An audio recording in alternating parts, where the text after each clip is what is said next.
Fascist Sheikh হাসিনার ১৫ বছর দীর্ঘ শাসন আমলে ভারত সরকার তার সাথে বিশেষ সম্পর্ক বজায় রেখে বাংলাদেশের গণতন্ত্রকামী মানুষের প্রতি কি কি অন্যায় আচরণ করেছে তেমন 10টা উল্লেখযোগ্য পয়েন্ট আজ আমি আপনাদের সামনে তুলে ধরব। 1 নাম্বার, হাসিনার আমলে ভারত এবং বাংলাদেশ সম্পর্ক ইতিহাসের সবচেয়ে খারাপ অবস্থায় পতিত হয়েছিল, যেখানে বাংলাদেশের স্বার্থ বলে কোনো কিছুর অস্তিত্ব ছিল না।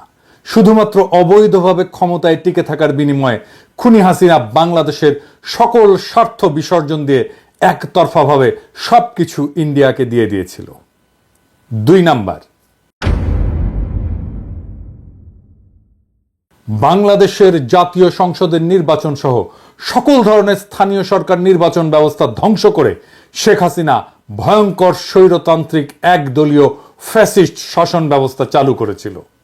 সেই ব্যবস্থাকে ইন্ডিয়া প্রতিবেশী দেশের আভ্যন্তরীণ বিষয় বলে প্রশ্রয় দিয়েছে এবং গণতান্ত্রিক এবং মুক্ত বিশ্বকে এমন অপরাধমূলক আচরণের বিরুদ্ধে কথা বলতে এবং প্রশ্ন তুলতে বাধা দিয়েছে।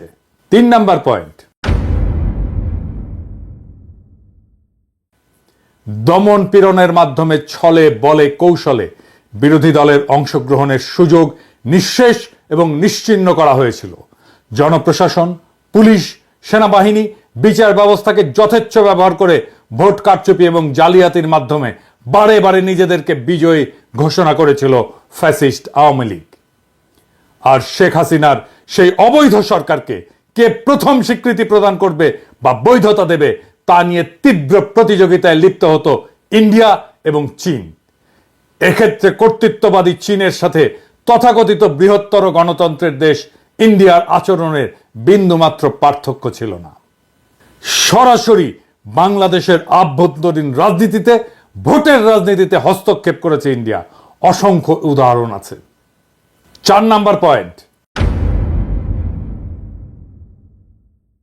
বাংলাদেশের সংখ্যাগরিষ্ঠ মানুষের উপরে খুনি হাসিনার শাসনামলে ব্যাপক মানবাধিকার লঙ্ঘনের পক্ষে রাজনৈতিক সমর্থন জুগিয়েছে। বিশ্ব পরিমণ্ডলে অপরাধীর পক্ষে দাঁড়িয়েছে ভারত রাষ্ট্র। এর বিরুদ্ধে প্রতিবাদ করেছে, বিশ্ববিবেক জাগ্রত করার চেষ্টা করেছে আন্তর্জাতিক মানবাধিকার সংস্থাগুলো, যেমন Asian human rights commission, amnesty international, human rights watch, FIDH আর RFK হিউম্যান রাইটস ফাউন্ডেশন। বিরোধী দলগুলো এবং রাজনৈতিক ভিন্ন মতাবলম্বীদের দমন করতে এমন হাজার হাজার নেতাকর্মীদের বিরুদ্ধে মিথ্যা মামলা মোকদ্দমা দিয়ে তাদেরকে নিষ্ক্রিয় করা হতো। শুধু তাই না, গ্রেপ্তারকৃত বিরোধী নেতাকর্মীরা হেফাজতে নির্যাতনের শিকার হতেন। অনেকে কারাগারে চিকিৎসার অভাবে এবং নির্যাতনে মারা গেছেন। বিরোধী দলীয় সমাবেশ এবং আন্দোলনের উপরে সরকার সমর্থিত বাহিনী নিয়মিতভাবেই সংঘবদ্ধ হামলা করেছে এবং সকল ক্ষেত্রেই এইসব অপরাধীরা বিচার থেকে রেহাই পেয়েছে। আইন শৃঙ্খলা বাহিনী, বিশেষ করে র্যাব এবং পুলিশ অজস্র বিচার বহির্ভূত হত্যাকাণ্ড ঘটিয়েছে। ক্রসফায়ার বা বন্দুকযুদ্ধ নামের ঘটনাগুলোতে বহু বিরোধী দলের নেতা কর্মী প্রাণ হারিয়েছেন। বিরোধী দলের নেতাকর্মী, সাংবাদিক, নাগরিক সমাজের অজস্র নেতাকর্মীদের গুম করা হয়েছে এবং এই কাজে নীরব সমর্থন জানিয়েছে সব সময় ভারত রাষ্ট্র। 5 নাম্বার পয়েন্ট, সাংবাদিক এবং মানবাধিকার কর্মীদের উপরে ডিজিটাল সিকিউরিটি অ্যাক্ট ব্যবহার করে হয়রানি এবং গ্রেপ্তারের ঘটনা অহরহই ঘটেছে। মুক্ত সাংবাদিকতা এবং মত প্রকাশের স্বাধীনতাকে কঠোরভাবে দমন করা হয়েছে। সরকারের বিরুদ্ধে সমালোচনা করা ব্যক্তিদেরকে গ্রেপ্তার করা, আটককৃতদের নির্যাতনের শিকার হওয়ার ঘটনা ছিল নিত্য নৈমিত্তিক বিষয় এবং অসংখ্য মানুষকে দেশ ছাড়া করা হয়েছে। মানবাধিকার রক্ষা করতে চাওয়া ব্যক্তি এবং সংস্থাগুলোকে নিয়মিত হুমকি, নজরদারি এবং প্রশাসনিক হয়রানির মুখোমুখি হতে হয়েছে। মানবাধিকার সংস্থা অধিকারকে বন্ধ করে দেওয়া হয়েছে। শুধু রাজনৈতিক সমর্থনই না, খুনি হাসিনা সরকারের এমন সকল ধরনের অপরাধমূলক কর্মকাণ্ডে সার্বিক সহায়তা করে গোয়েন্দা তথ্য জুগিয়ে এবং নির্যাতনের নানান কৌশল শিখিয়ে প্রশিক্ষণ দিয়েছে ভারতীয় কর্তৃপক্ষ। এখনো বাংলাদেশের বাহিনীগুলোর মধ্যে ভারতীয় অফিসারেরা প্রশিক্ষক হিসেবে আছে বলে অসমর্থিত সূত্রে জানা যাচ্ছে। অন্তত 2 জনের পার্টিকুলার আমি পেয়েছি, ভেরিফাই করছি। বাংলাদেশের রাজনৈতিক কর্মী, রাজনৈতিক নেতা, এমনকি বাংলাদেশের আদালতের সাক্ষ্যকে আদালতের সামনে থেকে ছিনতাই করে গুম করে নিয়ে তাদেরকে ভারতে পাচার করা হয়েছে। বিএনপি নেতা সালাউদ্দিন সাহেবকে বাসা থেকে গ্রেপ্তারের পরে তাকে ভারতের সিমলায় পাওয়া যায়। মৌলানা সাইদির মামলায় আদালতের সামনে থেকে সাক্ষীকে ছিনতাই করে তাকে ভারতের জেলে ঢোকানো হয়। 6 নাম্বার পয়েন্ট, ফারাক্কা চুক্তি মোতাবেক বাংলাদেশকে যে পরিমাণে পানি দেওয়ার কথা সেই পানি পাওয়া যায়নি। শুধু তাই না, তিস্তা সহ একটা নদীরও পানি চুক্তি সম্পন্ন করা হয়নি। ইন্ডিয়া থেকে আসা সব কয়টি অভিন্ন আন্তর্জাতিক নদীতে বাঁধ দিয়ে পানি প্রবাহ আটকে ফেলেছে ভারত। সে দেশের অভ্যন্তরে বাঁধ নির্মাণের ফলে বাংলাদেশের নদীগুলো সব গেছে মরে। নদী আমাদের প্রাণ, আমাদের প্রধান যোগাযোগের মাধ্যম, জীবিকা আর প্রোটিনের উৎস, সেইটা পুরোপুরি ধ্বংস করে দিয়েছে ভারত, যা বাংলাদেশের জনগণের মধ্যে তীব্র অসন্তোষ তৈরি করেছে। 7 নাম্বার পয়েন্ট, নানা ধরনের ছলচাতুরি করে ট্যারিফ বসিয়ে ভারতের বাজারে বাংলাদেশি পণ্য ঢুকতে বাধা সৃষ্টি করেছে। আর উল্টো দিকে বাংলাদেশের বাজার ভারতীয় পণ্য দিয়ে ছয় লাভ করে দিয়েছে। ফলে 2 দেশের বাণিজ্যে ভারসাম্যহীনতা দীর্ঘদিন ধরে বিদ্যমান, যা বাংলাদেশে অর্থনৈতিক অসন্তোষ সৃষ্টি করেছে। 8 নাম্বার পয়েন্ট, বিএসএফ কর্তৃক বাংলাদেশ সীমান্তে নিয়মিতভাবে এদেশের নাগরিকদের হত্যা করা ভারতীয়দের কাছে একটা কৃতিত্বের ঘটনায় পরিণত হয়েছে। খুনি হাসিনা নিজে, তার স্বরাষ্ট্র সহ অন্যান্য মন্ত্রীরা, এমনকি ডিজি সহ বিজেপির শীর্ষ কর্মকর্তারা এই জন্যে নিহত এবং আহতদের দায়ী করতেন। নির্লজ্জ এই সমস্ত দালালদের কে বুঝাবে যে অবৈধভাবে সীমান্ত পাড়ি দেওয়ার অপরাধে একজন মানুষকে বিনা বিচারে মৃত্যুদণ্ডে দণ্ডিত করা যায় না। ইন্ডিয়ার এমন সকল ভয়াবহ অমানবিক আচরণ তাদের প্রতি বাংলাদেশের মানুষের ঘৃণা আকাশস্পর্শী করেছে এবং প্রতিরোধের স্পৃহা গড়ে উঠেছে।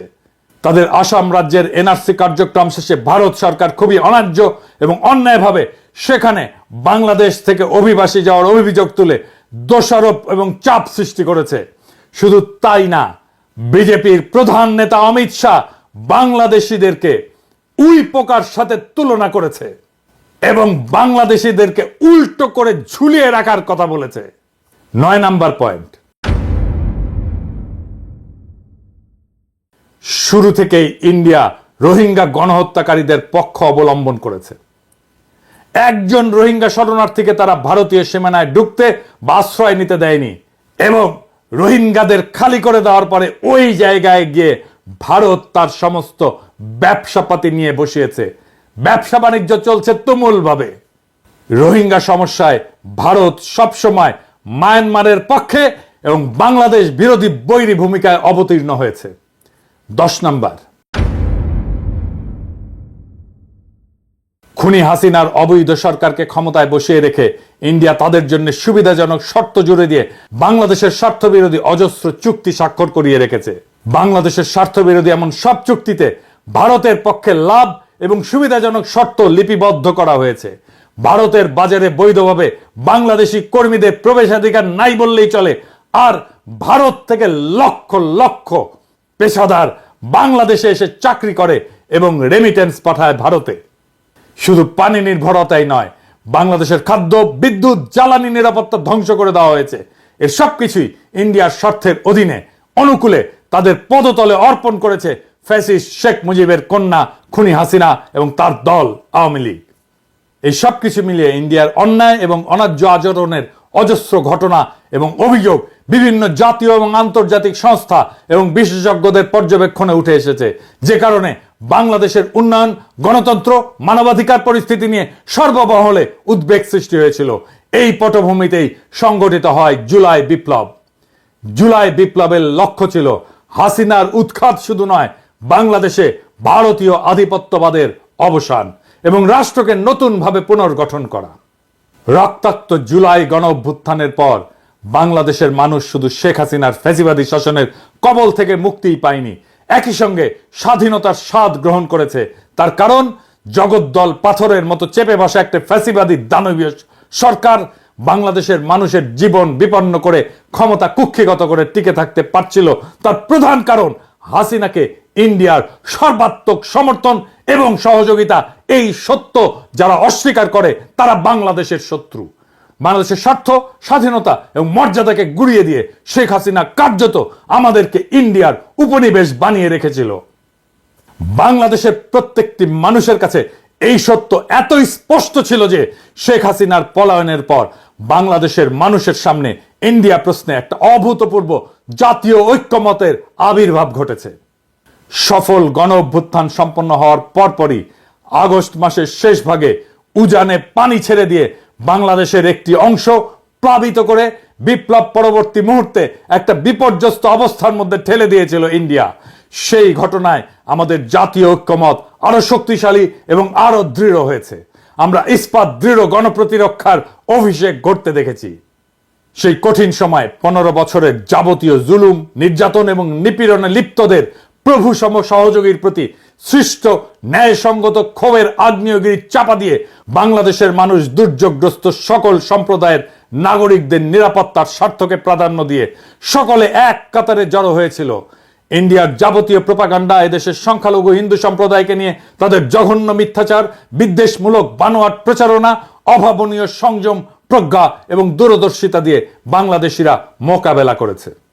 বিপ্লব পরবর্তী বাংলাদেশের এই অভাবনীয় জাতীয় ঐক্য এবং তা থেকে সৃষ্ট শক্তিকে দুর্বল করতে ইন্ডিয়া বিপুল বিক্রমে বাংলাদেশের বিরুদ্ধে মাইনরিটি কার্ড বা সংখ্যালঘু কার্ড খেলতে শুরু করেছে। মিথ্যা প্রচারণায় নিয়োজিত করেছে তাদের মিডিয়াকে, সাথে যোগ দিয়েছে পলাতক খুনি ফ্যাসিবাদী শাসকের সহযোগীরা। হাসিনা সহ পলাতক বাকশালীরা ইন্ডিয়ায় বসে বাংলাদেশের বিরুদ্ধে এই অপপ্রচারের রসদ জুগিয়ে যাচ্ছে। কিভাবে? ইন্ডিয়া দৃশ্যত তার সমস্ত রাষ্ট্রশক্তিকে এই কাজে নিয়োজিত করেছে। বাংলাদেশে ক্রমাগত অস্থিতিশীলতা তৈরি, একটা বিশৃঙ্খল পরিস্থিতি সৃষ্টি, এখানে সংখ্যালঘু হিন্দুদের নিরাপত্তা এবং হুমকির অতিরঞ্জিত মিথ্যা বয়ান দিয়ে তারা বাংলাদেশকে মনস্তাত্ত্বিকভাবে দুর্বল করার একটা রণকৌশল গ্রহণ করেছে। ইন্ডিয়ার এই কৌশল বাস্তবায়নের সুযোগ করে দিয়েছে বাংলাদেশের মূল ধারার রাজনৈতিক দলগুলো। আমি তাদের নাম উল্লেখ করে আর তিক্ততা বাড়াতে চাই না। গত 15 বছরের ফ্যাসিবাদী শাসনের মাধ্যমে ইন্ডিয়ার উপনিবেশ বানিয়ে বাংলাদেশে রাজত্ব করার যে ব্যবস্থা তারা করেছিল, জুলাই অভ্যুত্থান এবং বিপ্লব পরবর্তীতে তাকে চিরতরে বিদায় জানানোর জন্য বাংলাদেশের রাজনৈতিক দলগুলোর উচিত ছিল সবাই মিলে বাংলাদেশের পররাষ্ট্রনীতি, জাতীয় নিরাপত্তার প্রশ্নে ন্যাশনাল চার্টার বা জাতীয় সনদ তৈরি করে তা ঘোষণা করা। তারা সেই কাজ করতে চূড়ান্তভাবে ব্যর্থ হয়েছে। এই ব্যর্থতা বাংলাদেশের সকল রাজনৈতিক দল এবং রাজনৈতিক নেতাদের। এই কাজ যেটাকে বলে ফ্যাসিলিটেট করা, সেটা করতেও প্রফেসর ইউনূসের সরকার চরমভাবে ব্যর্থ হয়েছে। গণপ্রতিরক্ষার নীতি গ্রহণ করে সম্মিলিতভাবে জাতীয় ঐক্যের এক নতুন অবস্থান সৃষ্টি করা উচিত ছিল বিপ্লবের পরেই। বাংলাদেশের এই অভাবনীয় জাতীয় ঐক্যকে সংহত না করে তারা শুরু করেছে অনুগ্রহ লাভের সেই পুরনো দেন দরবার, তথাকথিত বন্ধুত্ব রক্ষার প্রচেষ্টা, শক্ত অবস্থান গ্রহণের দুর্বলতা, ইন্ডিয়া প্রশ্নে দৃশ্যমান বিভক্তি প্রকাশের কারণে শত্রুপক্ষ আজ আবার পুরনো কায়দায় বাংলাদেশকে কোণঠাসা করার হীন চেষ্টায় সর্বশক্তি প্রয়োগ করে বিজয়ী জনতার উপরে ঝাঁপিয়ে পড়েছে। কিন্তু ভারত কেন এই সুযোগটা পেল?